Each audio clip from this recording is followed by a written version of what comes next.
Oh, you don't have to be quiet yet. It's okay.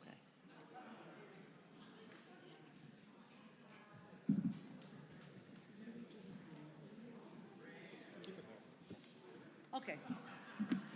All right. Glasses. Okay. Welcome to ASCO's 48th Ward Alderman Candidate Forum. Thanks for coming, and thanks to the people streaming. I am Sandy Chait, President of ASCO. On behalf of so many, I want to thank retiring Alderman Harry Osterman. Would you please stand for all you do through the years? You will be missed. And take a bow.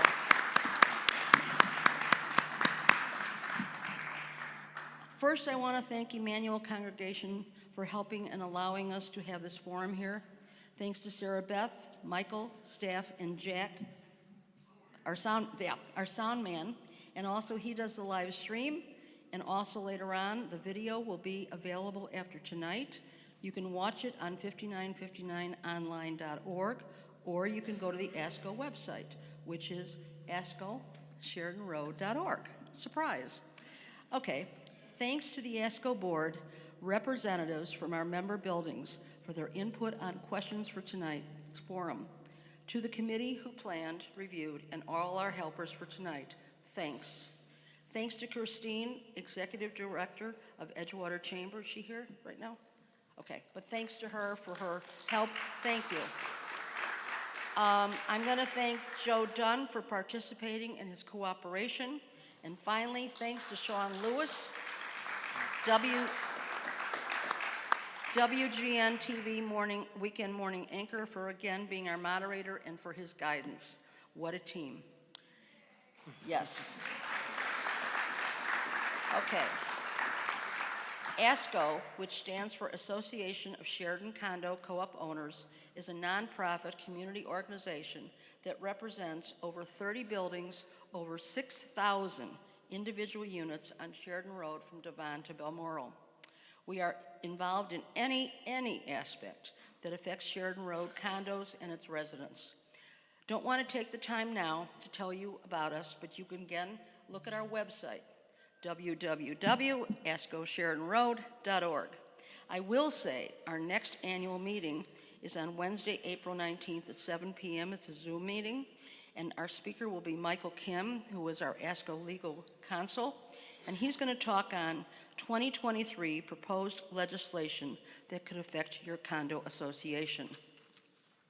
Our forum tonight consists of opening, closing remarks. Range of topics include governing styles, economic development, housing, public safety, and Sheridan Road.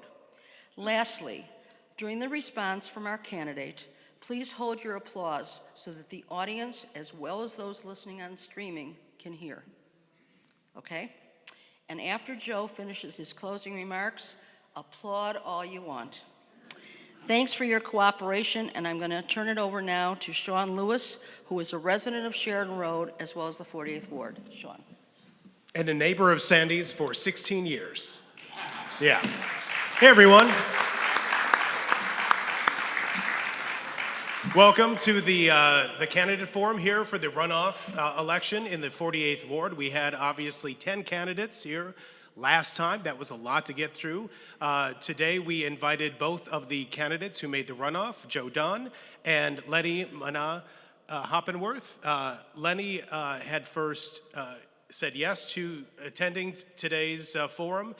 This morning, her campaign reached out to Sandy and told her that she would not be participating tonight. I would like to, before we get into opening remarks, invite up Nasir Faulkner, who was a candidate in the original election. He is now a surrogate and a supporter of Leni, to read a statement from Leni's campaign. Nasir.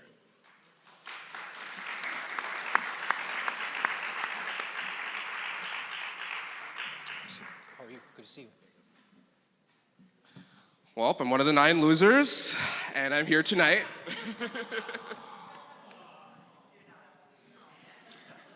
So this is a statement from Leni, who unfortunately isn't able to be here. This evening, this was written by her campaign. I'm reading it word for word. When I use I statements, it's going to be for Leni. I think you all know that. Okay. To the attendees and hosts of tonight's forum, the decision to not attend this evening's forum was not made lightly. In the end, I had to be true to my heart and values. I'm hopeful that you will all understand. It has been a year since the body of my dear friend, Elise Mallory, was recovered from Lake Michigan. Today would have been her 33rd birthday. A proud Haitian-American trans woman, Elise lived most of her life right here in the 48th Ward, where she thrived as a community leader, activist, citizen, and neighbor. She was the embodiment of cultural diversity, kindness, compassion, and the compassion that makes the 48th Ward such an incredible place to live. Unfortunately, like too many of other deceased intersectional members of our community, the cause of Elise's death remains a mystery, and her case remains open and unsolved. At this moment, I'm amongst Elise's family, friends, colleagues, as well as other community leaders like Alderman Andre Vasquez and the Chicago Therapy Collective, where Elise was a founding board member, celebrating Elise's life and legacy. Darkness cannot live in light, so I believe it is my most solemn responsibility to use my platform to shine a light on this tragic loss, as well as affirm the inclusion, compassion, and equanimity that was Elise's legacy. Some things are just bigger than politics. My own business, Chicago Dance Supply, was one of the first in the city to sign on to Elise's signature program with the Chicago Therapy Collective, Hire Trans Now, a groundbreaking commitment to develop and maintain trans-inclusive hiring practices, which has currently been adopted by the Mayor's Office, City Hall, and 15 alderpersons throughout Chicago. To date, the campaign of my chief endorser, mayoral candidate Brandon Johnson, and my campaign for Alderwoman of the 48th Ward have been the only campaigns in the runoff to sign on to that initiative. Elise has often grappled with the tension between being a visible advocate in the community and a competing desire to live with the increased safety of people not identifying her as a woman of trans experience. Elise did not always feel safe in our streets and our community, a fact that deeply troubles me. We can do better, we must do better, and with me as your Alderwoman, we will do better. Friday is Trans Day of Visibility, so I ask that you join me now in 1 minute of prayer or silent remembrance for this tragic loss of our community. Thank you, Leni, Manaa-Hoppenworth.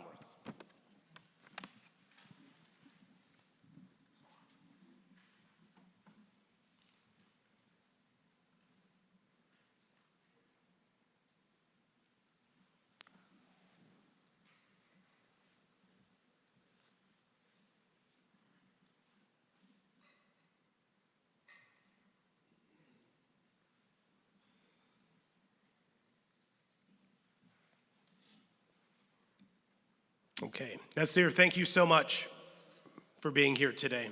And thank you all for being here today. I know it's been a beautiful day, a lot of sunshine, a little bit warmer than it was last time we were here, and it's always nice to get out for a walk. So I was happy to walk down the street to Emmanuel congregation. Again, thank you again to Emmanuel, thank you to ASCO for hosting this forum, and to Joe Dunne, thank you for being here. How are you? My pleasure. I'm well. Glad to be here.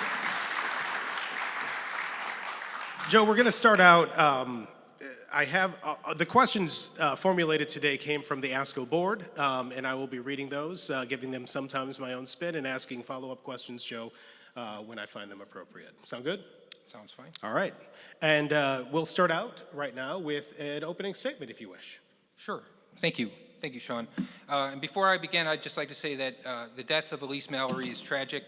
She was a pillar in the trans community and an activist whose work I think we can all admire. Violent crimes against the trans community, and especially against black trans women, happen all too frequently. We must have zero tolerance for hate, and we need to work together as a community to ensure that marginalized communities can live safely.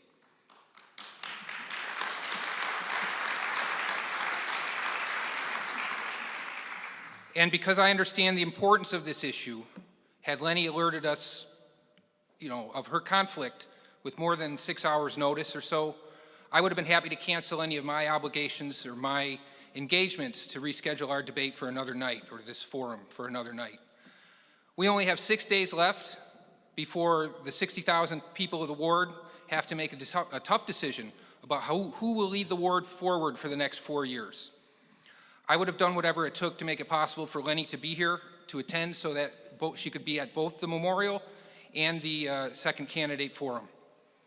It's important that the 48th Ward residents hear from both of us, from both candidates who are running for Alder. And with that, I will move on to introduce myself. I'm Joe Dunne. I'm a candidate for 48th Ward Alder.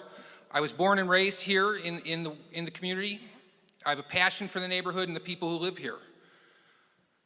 I have deep roots right here in the ward. I'm the third generation of my family to be here. I was raised in a family with progressive ideals. My mother worked as a chief psychologist at juvenile court, working to ensure that kids who are caught up in the juvenile court system have access to mental health care and the supports that they need. My father worked for the Ada S. McKinley Health Intervention Services on the South Side. He retired from there as a handyman, and that's an organization that also provides community health care to a disinvested community in the city. I work for a not-for-profit. I work for Bickerdike Redevelopment Corporation. It's a community-based housing development organization based in Humboldt Park. Bickerdike develops, owns, and manages affordable housing and confronts gentrification in the neighborhoods in which we work.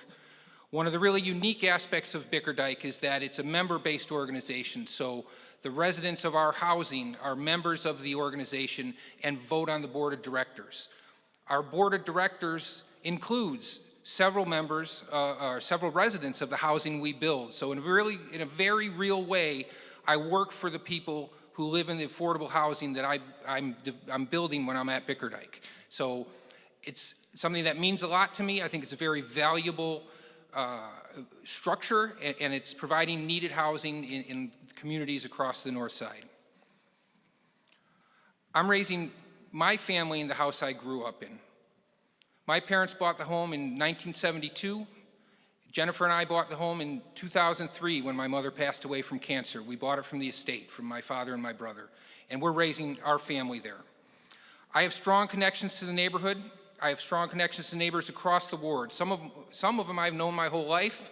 Some of them are people that my parents grew up with. So there's really deep connections here for me. My first job in 7th grade was delivering newspapers. My route was Malibu and Malibu East. So I'd ride my bicycle over to Sheridan Road, and the Edgewater News Agency would deliver the newspapers. I'd take the elevator up and down, delivering the Sun-Times, the Tribune, to all the residents of those buildings. I worked at Dominic's during college to pay my way through school. I worked nights and weekends once I graduated so that I could keep the health insurance I had there as a union worker as I transitioned to working downtown. I lived on Norwood while I went to Kellogg, to Northwestern, Kellogg Graduate School of Business. I worked during the day, I went to school at nights to earn my MBA. And I'm still paying off those student loans, believe it or not. You know. I love our neighborhood. I believe it's one of the best, if not the best, neighborhoods in the city of Chicago. I've seen the ward grow and change, and I'm proud of the diverse, welcoming community that's been built here through the work of so many committed neighbors. Our ward has an impressive amount of diversity, and that's what makes it special. It's a great place for families. It's a great place for seniors. We have a large LGBTQ+ population, and we have a strong immigrant community. We have people here from Ethiopia, from Vietnam, from Russia, from Nigeria, from Bosnia, from Central and South American countries. I'm proud to call Edgewater my home, and as alderman, I'll be committed to representing all of the ward. I have a history of commitment and involvement here in our community. I served 3 terms on the Pierce Local School Council. Pierce is the local public school that my children have attended, that 2 of my children still attend. I ran the Friends of Pierce fundraising board, and I worked with the school community and the business community to raise money to invest back into the school for things that the administration identified as critical needs. And I'm proud that we funded arts programming and enrichment programming. While I was on the board, we were funding arts partners for each grade level in the school. We funded filtered water stations so that there's no risk of lead in the water at the schools. We did a lot of good work there that I'm proud of. I've built and preserved affordable rental housing across Chicago, including Uptown and Edgewater. I've worked with community groups, I've worked with elected officials, a whole host of city and government agencies in order to get that work done.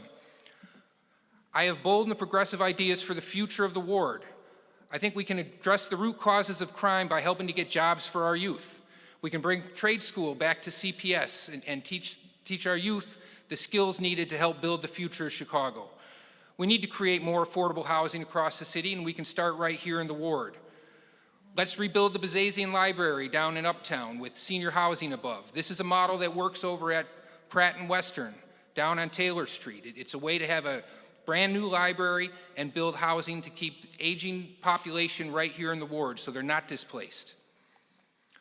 Let's build a new state-of-the-art field house at Margate Park. Let's build a plaza when the Red Line is done. Let's build a plaza on Argyle Street next to the station so we can dedicate it and recognize the investment and the contributions of the Asian American community in our community. Let's build electrical vehicle charging stations underneath the Red Line. As the Red Line's being completed, we have brand new space here on the north side. The embankment's going away. We've got space that hasn't existed for, I think, close to 100 years or more. This is a perfect opportunity to start building that infrastructure to take us to a future where we're not relying on fossil fuels for our cars. I know how government works. I know the city council process. As your alderman, I will work with the community to resolve issues together. I have a track record of success and the skills and experience to be ready day one to lead the 48th Ward at City Council. So I hope to earn your vote, and with that, I'm happy to answer questions. All right, Joe, thank you so much.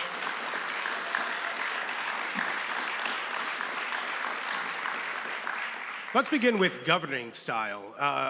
We said in the last forum that being an alderman is kind of like being a mayor of a small city. You said about 60,000 residents here in the 48th Ward. On City Council, of which you will be one of 50 voices, what do you see as your committees? Where is your passion going to be going as far as joining committees, and who will you be aligning with on City Council? Sure. Well, obviously I have a lot of expertise in housing, so I think the Housing Committee is a logical choice for me. I have, with my skills and experience, I think I bring a lot to the City Council, especially with a City Council that have so many new members, to help lead and guide policy on the development of housing across the city of Chicago, particularly critical affordable housing that's needed. There are approximately 110,000 units of needed housing in Chicago, of affordable housing that needs to be built. I also would look to seek to participate in the Finance Committee. I have my MBA from Northwestern is in finance and real estate, so those are really two of my strong points. I'd like to bring those skills to the City Council, and I would caucus with the Progressive Caucus. Okay. How do you plan on, Harry's done a very good job over the last several years of sending out an email, weekly email from the office, alerting residents to different things happening in the community and different concerns. How do you imagine your role as alderman would be communicating with the residents of the 48th Ward, and is there a way to expand that dialogue? Sure. Obviously, I'd like to keep the email in place, but communication is more than just pushing out an email.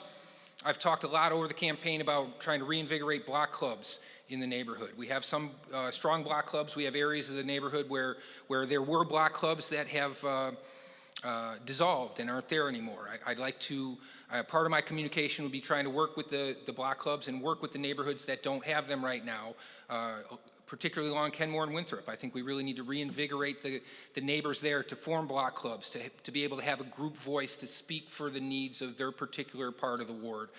So I think it's outreach to those organizations. It's outreach to the schools in the neighborhood, the local school councils. It's outreach to the chambers of commerce. It's going to be a process of circulating and making sure that I have regular contact with all of the areas of the ward, and also, of course, with ASCO and visiting the buildings on Sheridan Road on a regular basis. Speaking of the areas of the ward, there are several very distinct areas of the ward. You have East Andersonville, you have Edgewater Beach, you have Margate Park area. How do you form your theory on making sure that all of those stakeholders get what they need and that their concerns are heard? So one of the other things I've talked about during the campaign is the Edgewater Community Council. I served on the Edgewater Community Council for a brief amount of time a number of years ago, before it dissolved. And it was really, it was a central voice for all of the block clubs to come together and speak, and I think we need something like that again. It doesn't necessarily need to be the Edgewater Council recreated, but we need a central place for the block clubs to come together and speak to each other and speak to the alderman's office as a unified body. So I would seek to have something like that. I've lost my train of thought. Can you repeat the question? You're sewing together distinct areas of the ward into one cohesive ward and hearing their concerns. Okay. Yeah, so I think it's really creating that opportunity for the various portions of the ward to speak to each other and speak as one. All right. Let's move on to economics. There are a number of empty storefronts along various areas of the ward, particularly along Bryn Mawr in the last year or two, along Broadway. What do you do as aldermen to try to redevelop, bring in new business, reinvent those empty storefronts so it does not have the pall of being an area that people do not want to be in? Well, I think there's a number of approaches that we need to take there, and I think really one of the things I've been talking about recently that I think is it's a longer, maybe not a longer term approach, but it's a more involved approach, is coming up with a quality of life plan for the neighborhood, to start working with the communities to say, what is it that the community wants to see here? What types of businesses do we want? What type of housing do we want? What sort of cultural institutions? What's the collective vision for the future of the ward?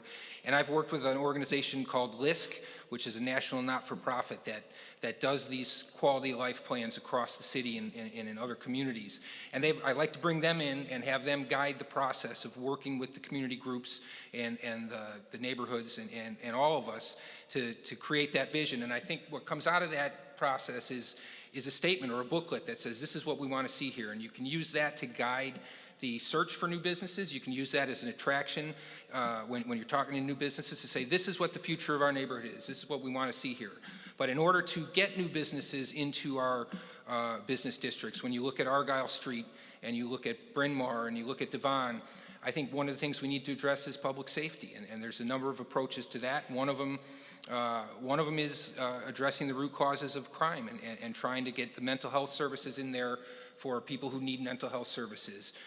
But also it's having a police presence in the neighborhood so that people feel safe walking to and from the train, that people feel safe going to visit our business districts. And I think that once people are feeling safe, they're visiting more, and that's, when you bring businesses into a district that's more lively, you're likely to get more businesses. And so we got to create a virtuous cycle there. And part of that is also events like Argyle Night Market, to bring positive loitering to the neighborhoods, to the business districts, so that there's that kind of activity on the street that makes it look more lively, makes it more lively, and sort of pushes the petty crime away. When you look at homelessness in our ward, when you look at panhandling in our ward, what issues stick out to you? What conversations have you had? And what solutions might you have as an alderman to address those issues that really affect all of us? Sure. So when I've had these conversations and people talk mostly about the unhoused people who are on the lakefront and living in tents, and how do we get them housed? Building housing is something I know a lot about. It takes a very long time to get it done, particularly when you're talking about government-funded, subsidized housing, which is what you will need for people who are currently unhoused. One of the approaches I think we need to be taking to get people out of the parks and out of tents and into housing is to really focus on rent subsidy programs that can be utilized to put them in available housing now. And we have programs like the Chicago Low Income Housing Trust Fund that's a locally funded rental subsidy program. We also need to be advocating for more federal Section 8 dollars. There hasn't been a new stream of Section 8 subsidies in a long time, and it's a critical tool for getting people with little to no income into rental housing so that they can be housed, their rent can be paid, they can start to get their lives stabilized, and then you can bring the social services that they need, wraparound social services to stabilize their lives, to help get them on a path to independent living. So part of that also is, aside from the housing, it's bringing those social services to people where they are and meeting them where they're at, and making sure they have the availability and the option to to reach the social services. And there's organizations like the Night Ministry that go out and work with people in the parks. There's other organizations like that. I think we need to build a coalition and make sure we're working with those groups to identify people who need help and get the help to them. Let's talk about your menu money. Aldermen get a certain purse that they can allocate at their discretion in each ward. When you're looking at economic development, when you're looking at housing, when you're looking at public safety, where do you see those dollars being spent in the 48th Ward? So one of the things I'd like to do differently from my predecessor, and I'll say it even though he's listening, is institute participatory budgeting. I think that how that menu funds are spent should be something that we all have input in as a community. And it could be doing some of the things I'd like to see it go towards. It could be permeable paving in the alleys. The city has a permeable alley program. I'd like to see that expanded. It could go to trying to develop and institute some sort of non-police presence on Bryn Mawr and Granville, so that we can address people who are not criminals, who are not in mental health crisis, but need help. That are, I've gotten calls from businesses that they have people coming in that are disruptive to the business. They don't want to call the police. They don't know what to do. The people aren't breaking the law. They're not causing harm to themselves. They're not a risk to others, but they need help. And the mobile crisis response team doesn't come for that. The police aren't really the appropriate response. The city has got a crisis intervention team pilot. We're talking about the treatment not trauma program that could be passed. That would be a civilian crisis model or response model. But I think, if those things aren't in place, this is a potential use of the menu funds. What can we do locally here in our ward to address the needs we have here? But that would be something I'd want to socialize with the community and get input on how we, through participatory budgeting process for how we use the money. As I've heard many times, and I'm sure many of you will agree, it is not a crime to be poor. Mm-hmm. That's correct. So that's good that we're moving on from policing those people who are not committing crimes. When you're looking at affordable housing, your expertise, and this is coming from ASCO itself, your company specializes in development or refinancing of affordable housing units. Some argue that being an alderman may put you in a position to personally benefit from affordable housing projects in our ward. Would you make a commitment as an alderman, you, your family, friends will not benefit monetarily or otherwise from the development of affordable housing in Chicago, specifically in the 48th Ward? Of course. I can't. When I'm elected and I'm serving as alderman, I'll be resigning from Bickerdike Redevelopment Corporation. I can't do both at the same time. And it's also, as I said at the outset, Bickerdike's a not-for-profit organization with a board of directors. I'm an employee. I don't get distributions. I don't get bonuses based on performance. I get a salary to do my work. And that work is not consistent with being an alderman, that you can't do both. You have to do one or the other. So I would resign from Bickerdike, and I'd be willing to recuse myself from any decisions about projects that are in the works here in the ward that I think are important and I would support, that are done by Bickerdike, and until they're complete, I'll recuse myself from that, because I think even the appearance of a conflict of interest is not necessary. So just to be clear, you would recuse yourself from projects currently in motion at Bickerdike? Correct. If elected alderman? Yes, sir. Okay. What about future projects with your former then employer? Well, like I said, I don't benefit. I will no longer be an employee there. I don't think there's an appearance of conflict of interest for work that isn't existing at this time at a place I won't be working at in the future. How would your expertise in affordable housing inform your decisions, inform your ability to help other older people on city council in coming up with their own decisions when it comes to affordable housing? Sure. I think that in a number of ways. I understand the financing structures intimately. That's what I do on a day-to-day basis. The capital financing, the long-term operating costs, and trending and how that works. But also, I understand the operations and what's needed to make the housing work sustainably for the long term. So I think all those perspectives work, but also an understanding of who is housed. What does it mean? What does affordable housing mean? Because it doesn't mean necessarily the same thing under every program, and it's something I don't think people understand very well across the city. So affordable housing, at its very basic core, means that you shouldn't be spending more than 30% of your income on the cost of housing, including your utilities. So under the program, the Low-Income Housing Tax Credit Program, which is the main tool utilized for the development of rental housing in the city of Chicago, affordable rental housing, it's pegged to a concept of area median income, and right now in the city of Chicago, 100% of area median income for a family of 4 is just over $100,000. Under the Low-Income Housing Tax Credit Program, you're capped, to qualify to live there, you're capped at 60% of AMI, which means a family of 4 earning $60,000 a year in income could live in that housing. So it's people that live here now, people that are working, people that have jobs.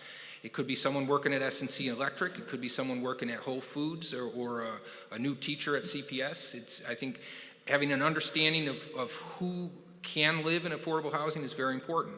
And then, of course, as the income tiers go down, income goes down, and you reach a point where it's people who really need those rental subsidies that I was talking about earlier to live in safe, decent, and affordable housing. And I think everybody deserves to live in safe, decent, and affordable housing. One last question on housing, and I've just realized that asking Joe about housing is like asking Tom Skilling about weather.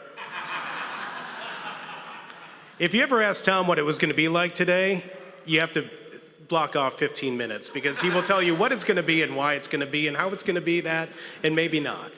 One last question. You're familiar with the Bring Chicago Home Yes, I am familiar proposal? with Bring Chicago Home proposal. Is anyone here not familiar with Bring Chicago Home? So Bring Chicago Home is a proposal. It was endorsed by Lori Lightfoot and then dropped by Lori Lightfoot in the last year. And it is to put a premium, you know the property tax that we have, the tax credit that we have to pay whenever we make a sale, the transfer tax. This would be an additional tax on any, right now the proposal is at $1 million, correct? That's correct. Any property over $1 million, there is an excess transfer tax that is paid that goes into a fund that goes into building housing to address the homeless issue in the city of Chicago. Joe, what are your views on the Bring Chicago Home proposal? Sure, and we talked about this at the last forum as well. I think that the purpose behind the Bring Chicago Home proposal, which is to create a dedicated stream of funding for homeless housing and support services, I think it's a critical need. So I'm supportive of the need. I would like to see the Bring Chicago Home proposal passed, but I think that one of the reasons it hasn't passed is just the structure, how it's written. It's the $1 million cap, or it's not really cap, but it's an inflection point in the taxing where under $1 million you pay a certain tax and over you pay significantly more. I think that in order to get it passed, I'd like to see that restructured.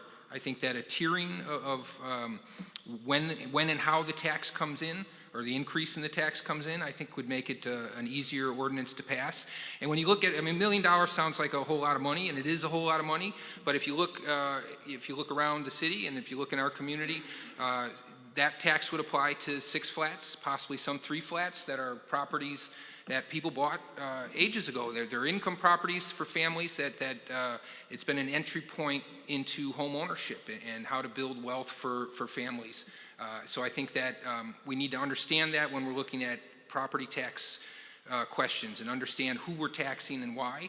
And I wouldn't want to see necessarily that significant increase in transfer tax being applied to people who bought a 6-flat 20, 30 years ago, owned it, provided what's considered naturally occurring affordable housing in our community, and now they're selling it for their retirement and they're being penalized. So I think we need to keep that in mind. The latest WGN poll that just came out this week questioned just likely voters in the city of Chicago on the mayor's race and some other issues facing the city, and public safety came up as the #1 issue. What is your view of public safety here in the 48th Ward? I think we need, public safety has been the #1 issue that I've heard across the neighborhood for the last 6 months. As I've talked to people, whether it's along Sheridan Road, whether it's over by Clark Street, Argyle, Uptown, across the neighborhood, public safety is the #1 issue, and it's really, and I think I touched on it earlier. It's really a twofold approach. It's bringing in the the funding for mental health services and social services, and trying to build structures to address the root causes of poverty and crime, which I think affordable housing is part of that, but it's also violence interruption, and it's programming for our youths. I think that, as I said in my opening statement, I think that building or working to bring trade school training back to CPS, I think would be an excellent opportunity to create opportunities for the youth, for younger kids as they're growing up now, to learn a trade. Not everybody wants to go to college, not everybody needs to go to college. The trade unions they need skilled people to come in and build. We need to build housing across the city. I think that's one of those elements that can get to the root causes of crime, but I also think that public safety needs to include well-trained and accountable police on our streets. I imagine you have talked to a lot of 48th Ward residents over the last several months. Yes, I have. What was one of the good ideas that you heard from one of our neighbors that you may not have considered prior, that you said, wow, yeah, that's a great idea? Oh, wow. I've heard a lot of them. I put him on the spot on that one. And I think the trade schools is something that came up in conversation with neighbors, is trying to talk about, how we address under-enrollment in some of our schools, and how do we provide opportunities for youth. Because as you look across the city, we need opportunities across the city for youth. And in those conversations, based on, sort of my experience building housing and the need for programs to help fill some of our under-enrolled schools, that came up organically in that conversation. And I think that's one of the best ideas I've gotten through conversation with people over the last 6 months. Have you had a chance to talk with any of the new members elected to the civilian police district councils? Only during campaigning up to the last election. I've been pretty focused on campaigning for this election right now. Where do you see their voices fitting into your agenda as an alderman? I think it's part of the community engagement we talked about earlier, that they're one of the groups of people that need to be part of that outreach and push and pull of information from the alderman's office. Because I think particularly as we're talking about issues of public safety in our community and at city council, that needs to be informed by the members of the community commission, and I expect and believe that they will also be having outreach and meetings with communities across the ward to make sure that they're getting feedback and input, and that would be a cycle of sharing of information that I hope to see. Walking around the 48th Ward as you have for years and years, what is the one thing that you've seen over and over that you said, if I was in charge, I would fix that? Potholes. Okay. Popular answer. And how do you go about addressing potholes? You have to have a good ward superintendent, and you have to make sure that you're getting feedback from the community. Again, it's community communication.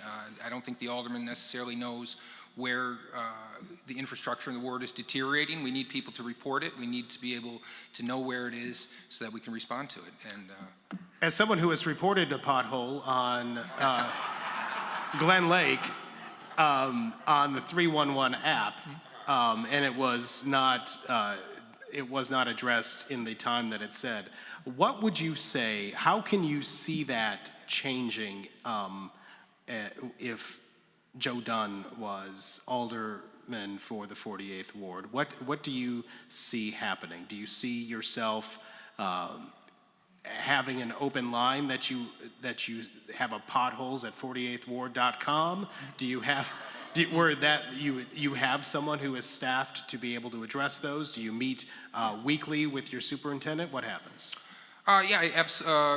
Pretty much a mix of all the above. I think, yes, you have someone on staff whose main purpose is constituent services. So it's not just potholes. I talked to a woman whose the street lights out on her street are on all the time. And she said, I'm voting for you, but you got to deal with that. They never turn off. So I put a request into 311. I didn't call up Conrad. I didn't call up Harry to hassle him, but I put a request into 311 for her. But I think it's someone who can address constituent services. It's meeting with the constituent services staff and the ward superintendent on a regular basis to make sure that there are priority areas that they're addressing, that I know what they're doing, and that they know the feedback we're getting in the ward office. And then again, regular communication with residents of the ward to make sure, if that pothole hasn't gotten filled, that you're calling us back and saying, hey, I called 2 weeks ago, the pothole hasn't been filled.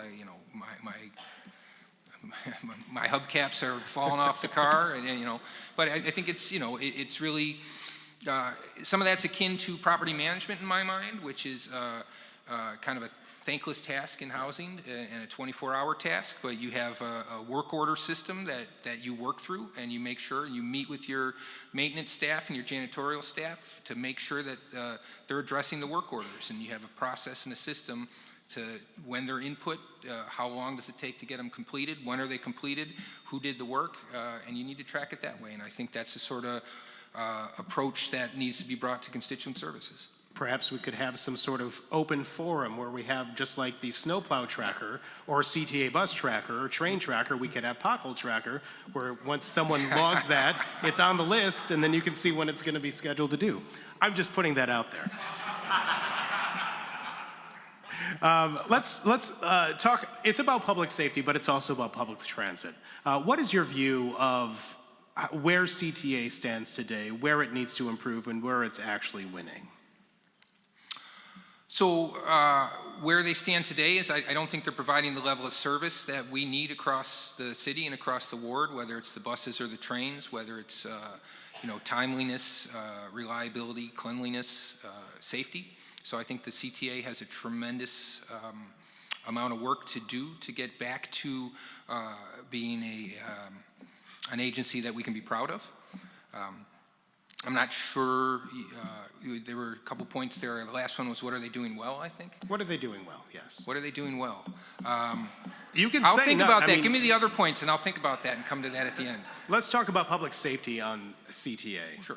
I myself have had friends who are ward residents be assaulted on the Red Line, for example, on their way home from work late at night. And he continues to have to ride the CTA even though he has a traumatic experience. What do you say to those residents who have experienced or have watched something happen on board the CTA that would assure them that you would take these concerns seriously and hold CTA accountable and CPD accountable for public safety and the resident safety in the city of Chicago on public transit? Well, I think it starts with telling them that it's not acceptable that people are being assaulted on the train, and that it starts with not tolerating that, not accepting that as a condition that we have to endure in our city. My eldest takes the public transportation to go to Lane Tech, and we don't let her take the Red Line because of our concerns about the safety. Yes, she's sitting over there, Bridget, waving her hands. And now she's covering her face and turning red. So one of the things we find more comforting about the bus is that the driver's right there. He has eyes on the car.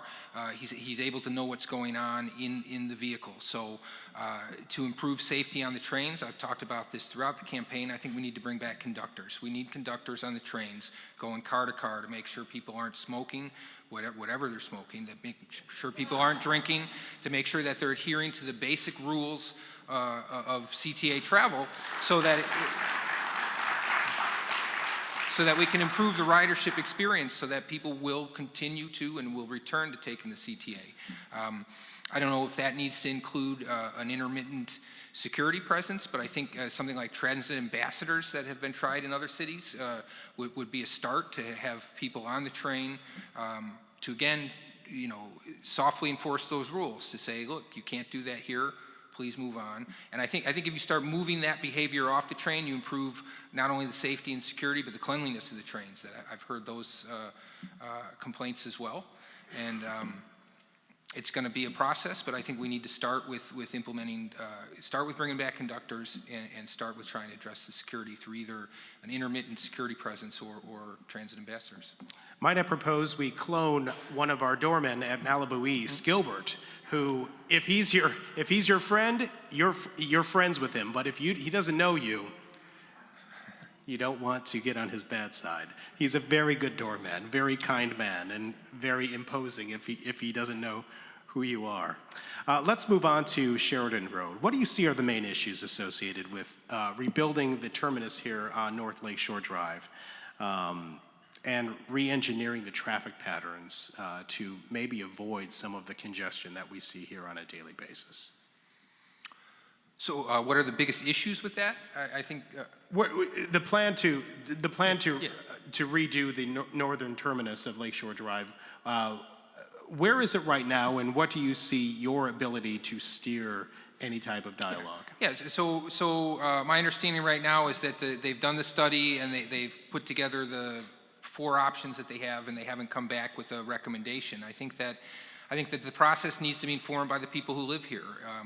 And one of the, I think before there's any decisions, those plans have to be presented. A lot of this plan was put together during COVID. We're back to meeting in person like we're doing today. I think that the North Lakeshore Drive Study Group needs to be back here meeting with the community, talking about those plans, because some of them, the option of building a tunnel just looks like nonsense, right? So we need reasonable plans that can be implemented. And I think we need to, one of my concerns with the study is it looks at just a small area, right? It's looking at the impact of traffic right here in our area, and it's not looking beyond the ward and saying what's driving traffic through here, because the traffic we're trying to deal with is coming from the North Shore, it's coming from the west, possibly the western suburbs, and it's people driving through to get downtown. They're not stopping, they're not necessarily coming from our ward, they're passing through. And what can we do outside the study limits that they've done to try and address some of that traffic, to get people, maybe they should be encouraged to get on the expressway to take it downtown and not treat Ridge as a highway. Maybe there's a way to promote use of the metro station that will be opening at Rosemont, or not Rosemont, Ravenswood. Ravenswood and Peterson. Yeah. So that people can, park there, take the train downtown, and again, not be traveling through our community. Is there a park and ride option there? Is there enough real estate to be able to have a park and ride option? There is. I believe there's going to be parking on the east side of the tracks, but Okay. I don't know how much parking. I don't know the count there, but I think we need to. We need to be incentivizing people to take public transportation, whether it's Metro, whether it's the CTA, and the more they can use options like that, the fewer cars that are coming through our neighborhood. So I think that trying to decrease the traffic is one thing, decrease the speed limit, but then we need a community conversation about whether, how does traffic flow. One of the options is, it's northbound traffic, 2 lanes up Sheridan and try and bring southbound traffic down Broadway. We need to understand how that impacts people getting out of their driveways on Sheridan Road. I visited Hollywood Towers a couple days ago, and trying to get out of that driveway and make a left is not really possible. So all of those factors need to be considered when we're looking at that. So I think they need to be back at the table meeting with us before decisions are made. Next question for Sheridan Road is about bicycle traffic on Sheridan Road. I'm sure many of us have either been almost run over by a bicycle on the sidewalk or having to be behind a bicycle in one of the lanes. And we've tried this many times, and I've seen the signs for years reminding bicyclists that riding on the sidewalk is not legal and that they're encouraging not to ride on Sheridan Road for really the danger to themselves. Seeing how people drive on Sheridan Road.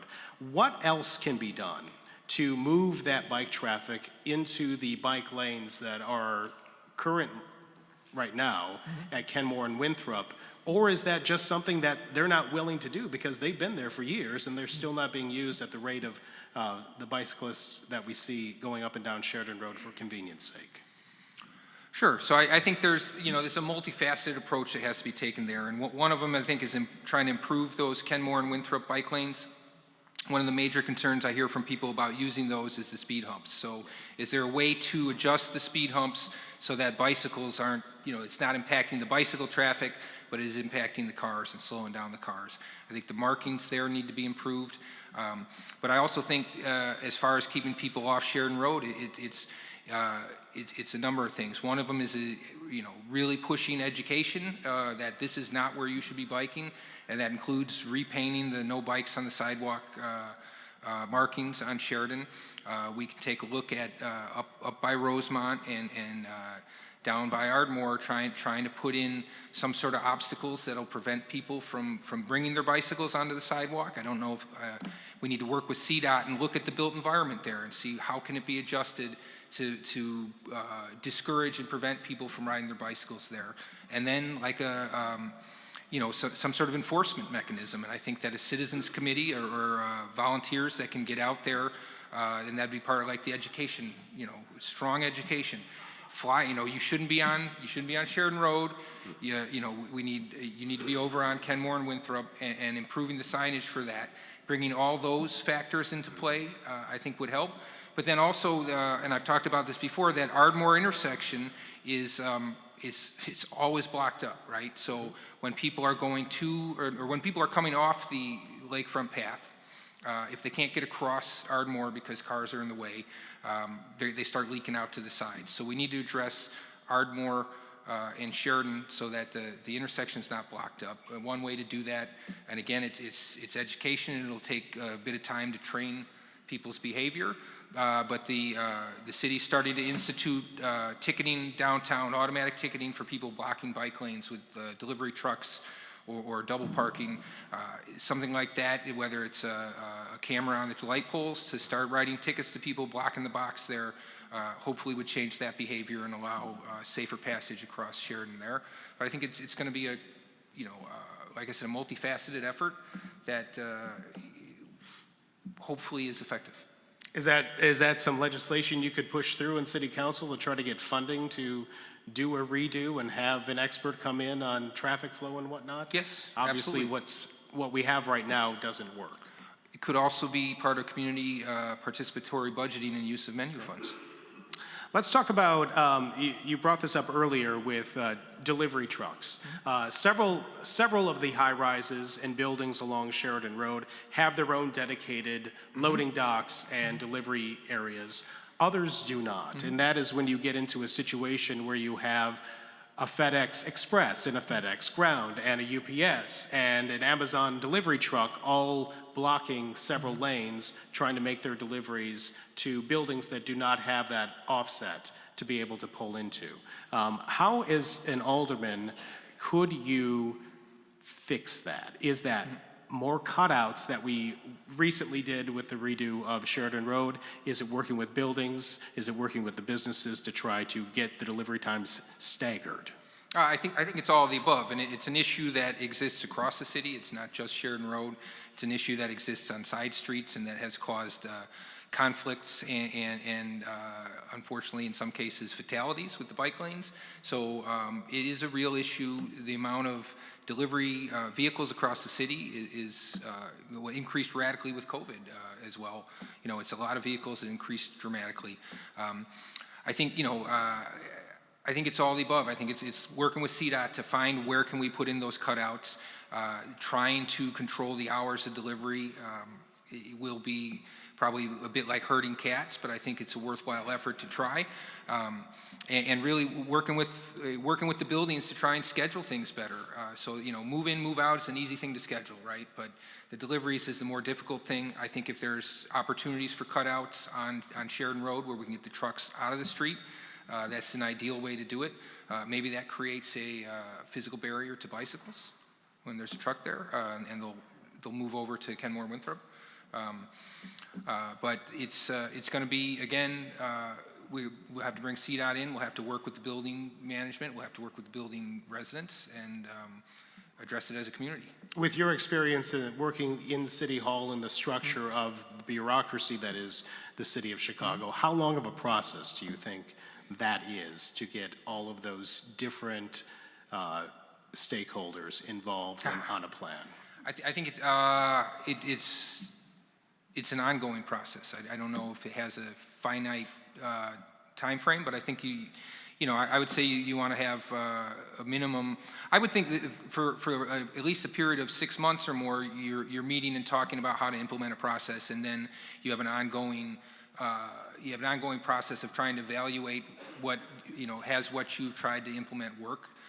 If something needs to go through a city council ordinance process, that's a whole nother bureaucratic effort of its own that takes at least several months. So this is the kind of conversation we could be back here in a year talking, and probably will be, talking about how do we address the delivery trucks. It's going to be, that's a long-term ongoing process, I think. I don't know that you can put a finite time frame on it. A lot of that has to do with relationships that you were just talking about, and Harry will attest to this.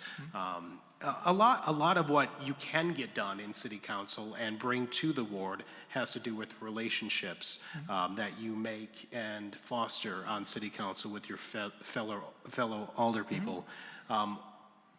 What way do you go about that, bringing different coalitions together to see your viewpoint for your ward and get them on board with that? I think it starts with working one-on-one with the other aldermen and building trust. I think interpersonal trust is a critical factor on working with people and building coalitions. On some of that, I fall back to my experience at Pierce School working on the LSC. There's a number of people here who served on the LSC with me or worked on other committees at Pierce, and really the way to be effective. And we were able to work, you like to think that teachers and parents typically have alignment of goals and interests, but frequently they're butting heads. And it's hard to build that trust with people who are butting heads, but I think it's persistent effort. It's open and honest communication and sticking by your word when you give it. And I think I've been effective with that. We built a really strong community at Pierce while I was there, and developed, I think, very good and strong trusting relationships between the administration, the parents, and the teachers. And that's the same kind of approach I'd bring to city council. Is you work one-on-one with people. If you make a promise, you keep your promise. And when people know they can trust you, it's much easier to build coalitions. Let me candidly ask you in front of a couple hundred people. When you're looking at the way discourse is today, politically speaking, in Congress, in City Hall, why do you want this job?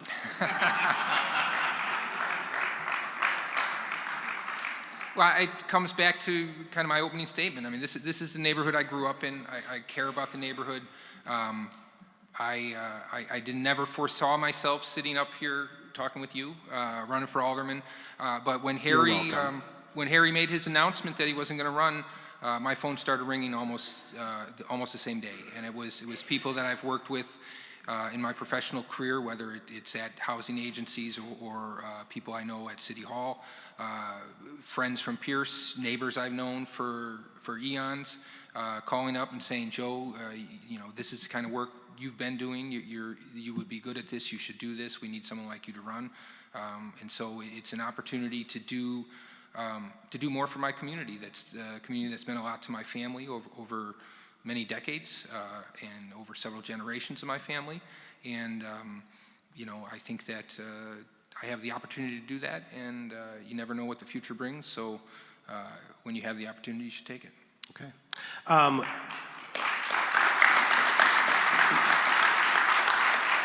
One of the coalitions I can imagine that you would be intimately familiar with would be with the alder people who represent lakefront wards, including Maria Haddon in the 49th.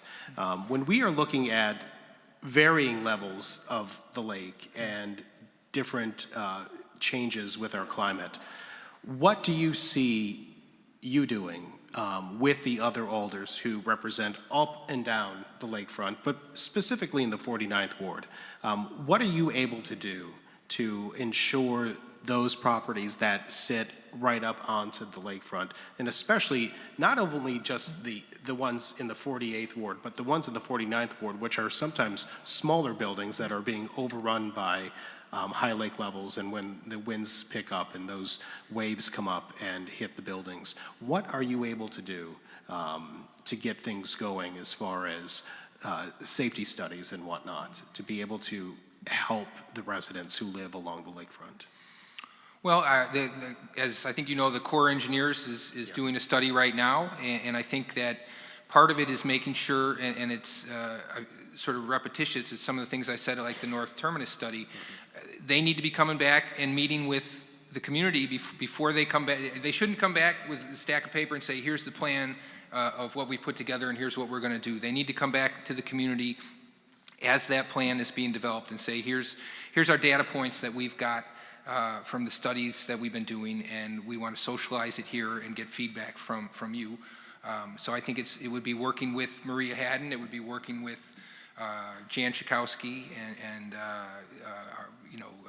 Dick Durbin and Tammy Duckworth to make sure that we're getting an opportunity to participate as a community in the federal studies that are looking at what are the options for protecting these buildings. And in the interim, because that's going to be an ongoing process, in the interim, it would be working with Maria Haddon and the city to identify areas that are most impacted right now, and what can we do, whether it's rebuilding revetments, where it's putting more stone into the lake to try and break the waves before they're crashing into properties and causing more issues. Is that something that you would be working with Jan Schakowsky and the senators on, about getting federal funding for that project? Because that sounds like a lot of money. Well, the Corps of Engineers, yes, absolutely. I think in the short term, the stone, I think the city's done it in the 49th ward where the beaches were eroding. I think that's a more immediate short-term solution to prevent further erosion. But I think a long-term plan, yeah, you're working on identifying federal funding and going through that whole appropriations process to make sure it gets funded and to the project and spent in a way that we've participated in for a plan that we agree on for the future of our ward. When it comes to Sheridan Road, and you can comply. I'm not a rule follower anyway, I break rules. I remember years ago that apple pie in the sky vision from a graphic artist of extending Lakeshore Drive up to Evanston and beyond. I remember seeing in the Tribune that picture of the artist's rendering of what that would look like. Where do you fall in that as far as of that major project and how it might affect property along this area of the city? Well, to me, I think that falls right into the Corps of Engineers study and the feedback from our community to them and what their ultimate recommendation is. If with the rising lake levels and the rising and falling, the increase in the cycle and the amount of damage it's causing to buildings, if the ultimate recommendation from the Corps of Engineers is that we need to infill the lake, then that, and if that's what all the property owners are willing to agree to, then that's the solution. I don't know that it becomes a last 4 miles with the extension of Lakeshore Drive. I mean, that sounds like a massive undertaking. I don't think that would ever be, but I do think it's likely that the recommendation would be some level of extension of landfill out into the lake to make sure that the waves aren't crashing into the foundations of the buildings and creating ungodly capital maintenance needs and potentially unsafe housing conditions. One of the things you brought up when it comes to the embankment that will eventually be gone with the redevelopment of the Red Line and EV chargers. That is one of the things that I've heard from other EV owners in the ward who do not have a dedicated space in which to park where they can put their own charger in. How do you see that happening? And is it a public utility? Is it a private utility? How do you envision that occurring? Is that something that would be free to residents, something that would be low cost? Expand on your vision for EV chargers in that space. Oh, sure. So I think in my sort of initial conception of this, and it's not fleshed out with cost and anything like that. I mean, we've got, it just seems logical to me. You've got brand new space there. You've got an electric train above, there is a massive amount of power that runs along those train tracks. So I think it would be a public. I think it would be a public utility. Whether there's a charge or cost to charge, we'd have to work out. I don't know what we'd have to work that out. But I think the City of Chicago or the CTA bringing the power down, installing those charging stations. I'd love to see the surface under there be built out as permeable pavers to catch stormwater, hold it in the ground. I mean, I think there's a whole lot of sustainable approaches we can take to building under the train there and putting in EV infrastructure. But the ultimate, at the end of the day, what does it cost to charge your car? Is it free? I don't have the answer to that. I think it'd be great if you can do it and provide free power for people to charge their cars. I mean, that would be the gold standard. But we'd have to see what the cost is and what's the ongoing maintenance cost for that and whether that's sustainable. All right.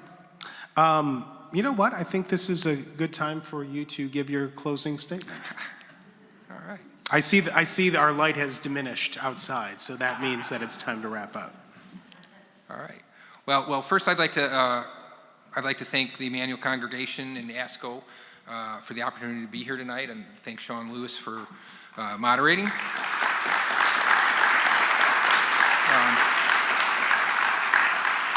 And thanks to everybody for coming. I really do wish Leni could be here tonight so you could hear from both of us, but I'm happy for the opportunity to speak to you and present myself as a candidate for alderman. I always need to thank my wife Jennifer, Bridget, Molly, and Joe for their patience and endurance. It's been a long campaign, and we're almost near the end. So thank you so much. As I said at the start, I'm Joe Dunne. I'm hoping to be the next alderman of the 48th Ward. She isn't here tonight to talk to you, but I want to say Leni and I agree on a lot of things. I think we share the same progressive ideals. The key difference for me is that I have real plans on how to implement and realize those ideals. I have experience and ideas on how to create bold change here in the ward moving forward. I've got the experience and track record to show that I can do that and be an effective leader for the ward. And I will commit to work with the community on a plan to realize new affordable housing along this, at the right areas in the city. I think one thing we didn't talk about is some of the development parcels. When that red line's done, there's going to be new development parcels there. I think those are great opportunities for mixed income housing that will include affordable housing, that would include new retail and economic development in the ward. I talked about the Bazazian Library with senior housing. I want to see things like that happen. I know how to do it. I know how to get it financed. I know how to get it done. I know all the levers to pull for things like that. I've worked with communities across the city. I've worked with elected officials. I've worked with the city and state agencies.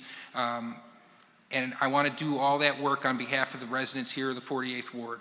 I want to see our ward be a leader in sustainability. We were just talking about the EV charging stations. I mentioned the permeable paving. I want to see that type of stuff get expanded in the ward. When we're building new public infrastructure, we should be building sustainably. And I think that the permeable paving is going to be an important way to capture stormwater and prevent some of the flooding issues we've had across the ward.